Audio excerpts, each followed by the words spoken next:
La zona protectora Cerros de la Carpintera es considerada un pulmón verde para la zona de Tres Ríos y también para el gran área metropolitana por su cercanía con San José. Sin embargo, últimamente se ha visto amenazada por el mal manejo de tierras, las construcciones ilegales y otras actividades que, bueno, están atentando contra la zona. Y para eso tenemos aquí con nosotras y nosotros a dos vecinos de la zona. Tenemos a doña Roxana Cerván. ¿Cómo está, Roxana? Muchas gracias por invitarme, estoy muy bien. ¿Cómo está usted? Qué dicha, qué dicha. Y también tenemos a Luis Araya, vecino también de la zona. Sí. Pues muchas gracias por darnos la oportunidad aquí para hablar un ratico de esto que es tan importante, no solamente para los vecinos de la Unión, sino para el gran área metropolitana, ¿verdad? Así es, sí. Así es. Y bueno, aquí con este viento en el Parque Itarer, compartimos con ustedes al respecto de, bueno, empecemos, don Luis, hablando de qué había en esta zona antes, a principios del siglo pasado, Okay. por ejemplo. En el siglo pasado, en la zona se dedicó mucho a la ganadería, ganadería lechera, al cultivo de café, y eso fue lo que había antes. En fotos de 1930 vemos como la Carpintera está cubierta de pastizales, y era obviamente los pastizales para el ganado. Sin embargo, la actividad fue decayendo, la actividad productiva fue decayendo, y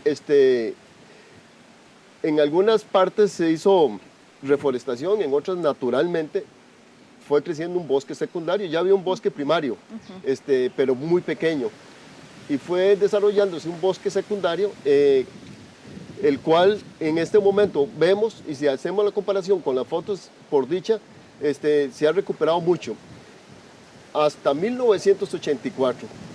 Después de ahí, el problema que ha surgido es la construcción de vivienda de forma ilegal y de forma desordenada.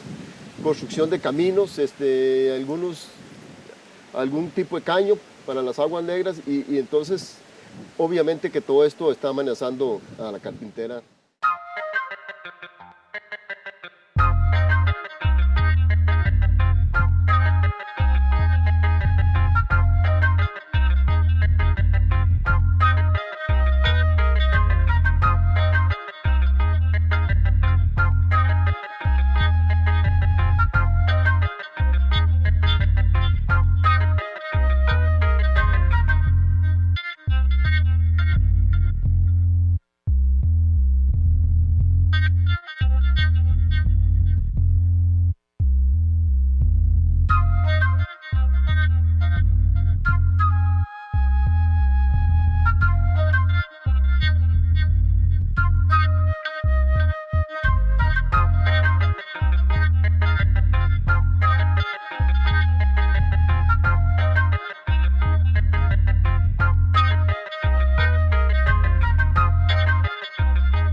Y bueno, Roxana, profundicemos un poco para entender el impacto ambiental de estas actividades. ¿Cómo ha afectado esto la naturaleza, por ejemplo? La zona protectora se creó con un propósito ambiental, obvio.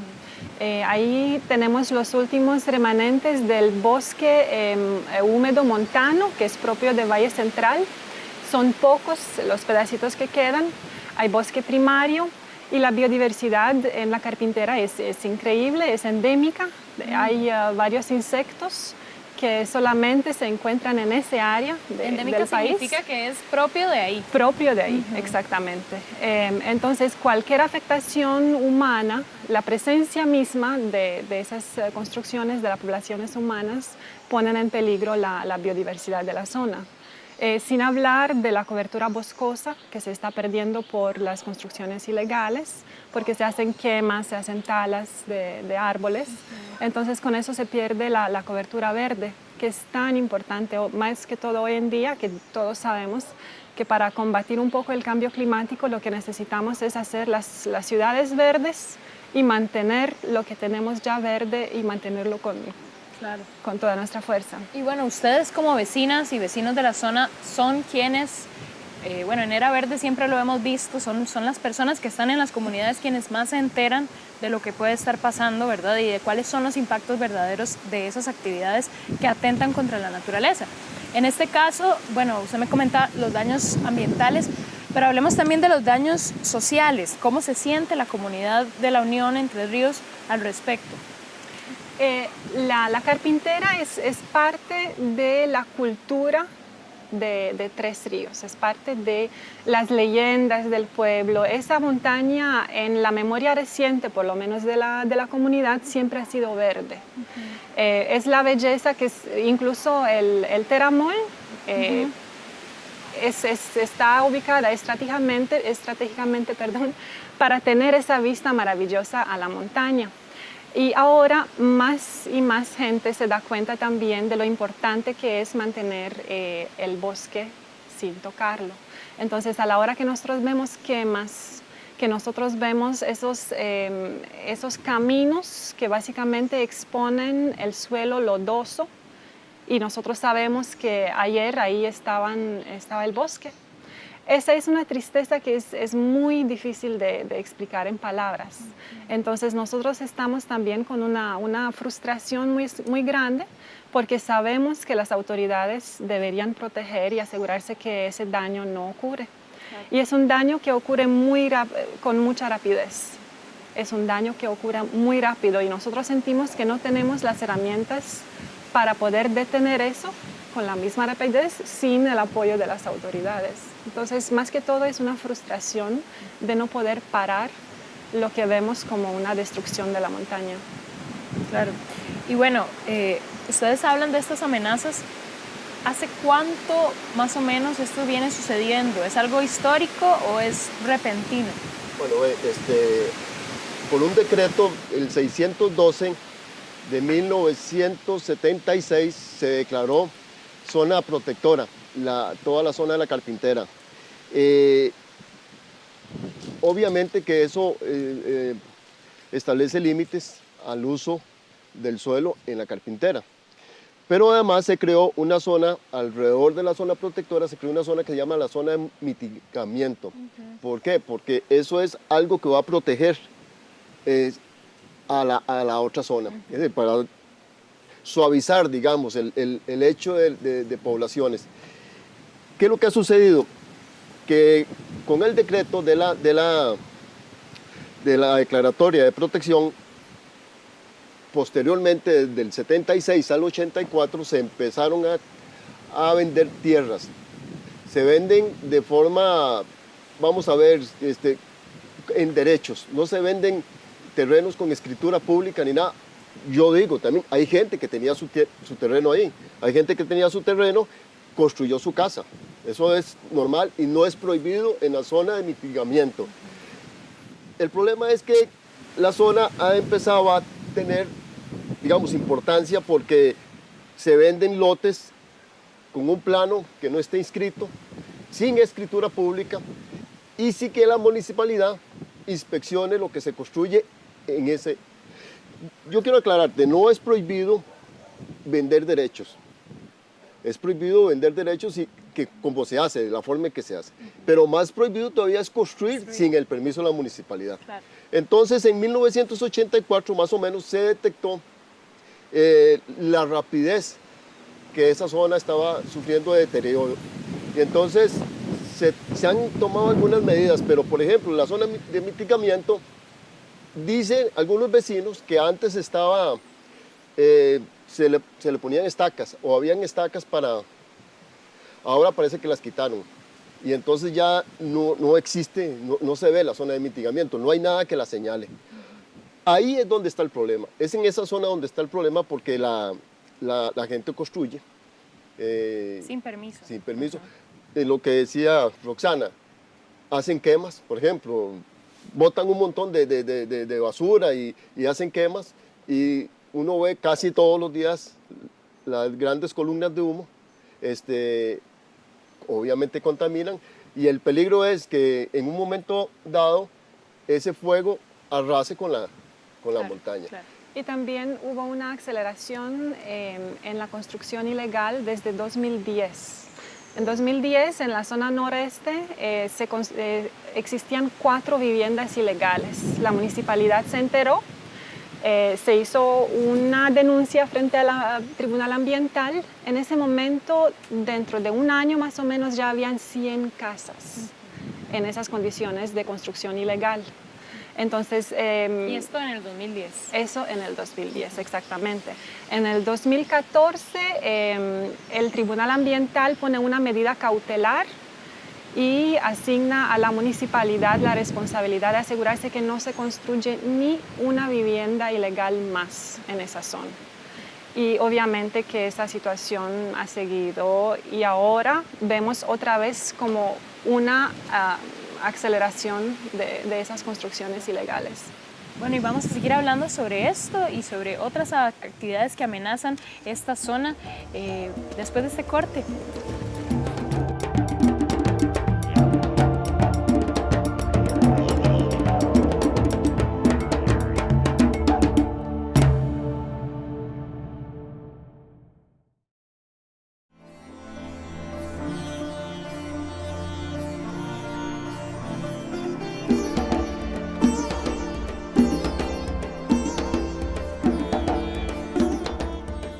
Y volvemos con más de Era Verde, que justamente estamos grabando aquí en el Parque Itarer de Moravia, cerca de lo que sería los Cerros de la Carpintera, que bueno, justamente unen a la cordillera de Talamanca con la cordillera volcánica central en Costa Rica.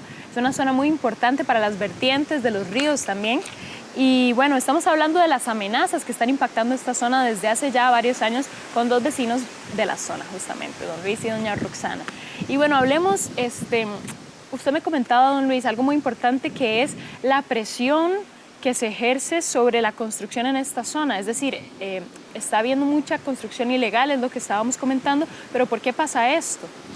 Bueno, porque ha habido un crecimiento demográfico en los últimos, ¿qué diría yo?, 50 años, que bastante. En el caso de la Unión ha sido bastante desproporcionado, sobre todo si lo comparamos digamos, con toda la provincia de San José.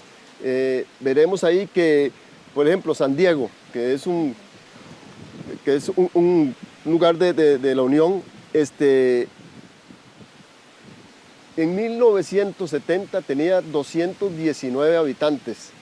Ahora tiene 28.902 habitantes. Pasó en 1970 de 219 habitantes a 28.000 habitantes en el año 2014, para que tengas una idea. Río Azul tenía 959 habitantes en 1970. En 2014 tiene 9.550 habitantes. Entonces, sí, es un crecimiento demográfico bastante fuerte fuertísimo. Y me imagino sin ningún tipo de regulación urbanística. Hubo algunas urbanizaciones que se construyeron, sobre todo en San Diego, y todavía hay bastantes urbanizaciones que se han construido. El problema es que después de la pista hacia el sur, ahí es donde se ha metido la gente. Vuelvo a repetir, porque eso hay que ser justos en esto. Hay gente que tenía su propiedad y cuando se declaró la zona protectora, seguían teniendo la propiedad, sobre todo en la zona de mitigación. Y ellos construyeron. De hecho, hay población ahí con casas, con buenas casas bonitas. No es el concepto, digamos, de que en esta zona se está metiendo una cantidad enorme de casitas que llamamos de tugurio. No, son casas bonitas, incluso hay casas bien ordenadas en unas zonas. En otras zonas sí hay lo que es precario, ¿verdad? Lo que es el típico precario. Pero yo diría que la mayoría de las casas que se han construido ahí son casas clase media, que se preocupan incluso por los desechos, a ver si tienen alcantarilla, pero en otros lados de los últimos años, y yo diría en los últimos 4 años, sí se ha ido metiendo casitas más, digamos, más de precario, ¿verdad? No, y no olvidemos que esas casitas se construyen de día para mañana, entonces no son casas construidas bien, y son casas, bueno, en zona de amortiguamiento, lo que se puede hacer es construir una casa por 5.000 metros. Entonces esa es la división y lo que se permite hacer. Ahora lo que se está construyendo es una densidad que lo que hace es que está causando problemas también del suelo.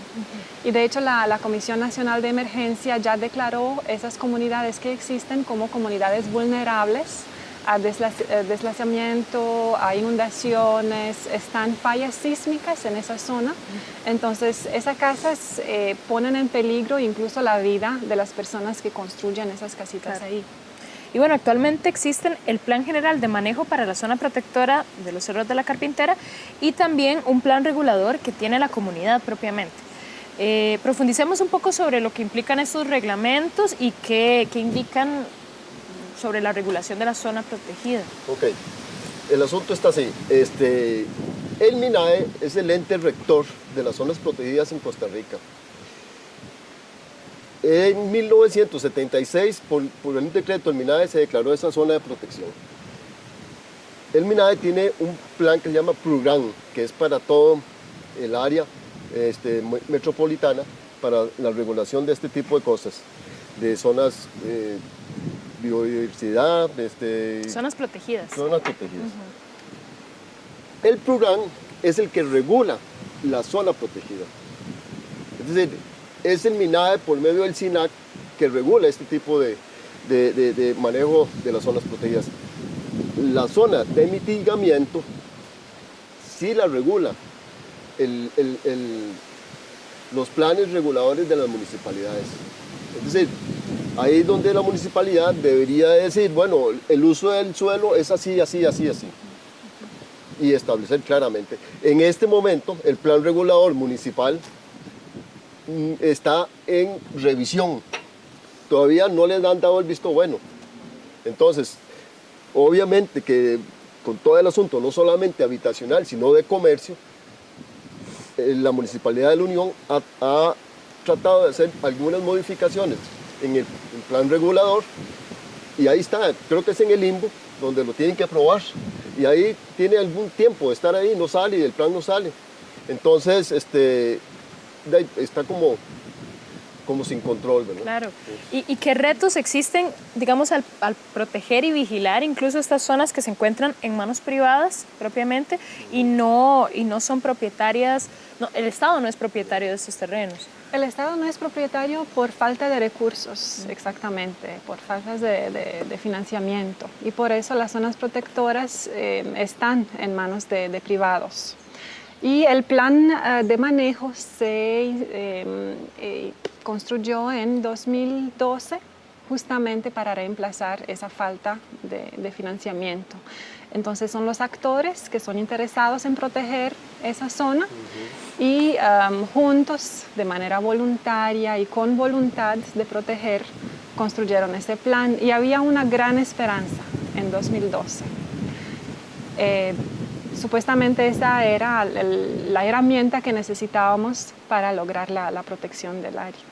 Lo que pasó después, lamentablemente, fue totalmente lo contrario de lo que se esperaba del plan de manejo. Y bueno, justamente vamos a seguir hablando sobre lo que pasó después y lo que está pasando ahorita, porque bueno, ustedes tienen un recurso de amparo pronto a ejecutarse y vamos a escucharles al respecto. Ya volvemos con más después de este corte.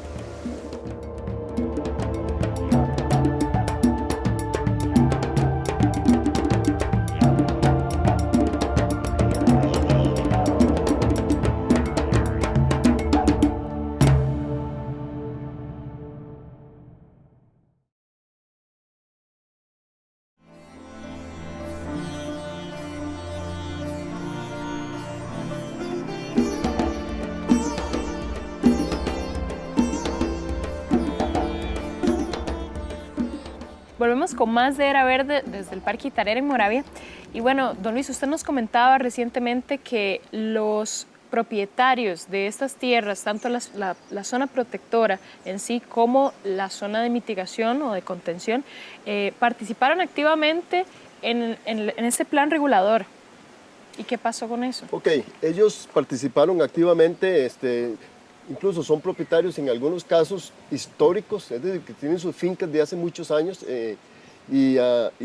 Aún de que se le declarara la zona de protección, ellos participaron. ¿Qué pasa ahora? Ahora ellos se sienten amenazados porque las construcciones pronto les llegan a la orilla de las fincas. Entonces, en ese sentido, han participado en alguna medida y han presionado para que la municipalidad haga algo, pero es igual, no se hace nada. Y bueno, ustedes, doña Roxana, están presentando un recurso de amparo, justamente. ¿En qué consiste? En estos días lo están presentando y bueno, contanos un poquito de qué se trata esta acción legal. Okay. La destrucción va muy rápido. Nosotros estamos tratando de mover un sistema de justicia que es bastante lento, pero tenemos que intentar hacer algo.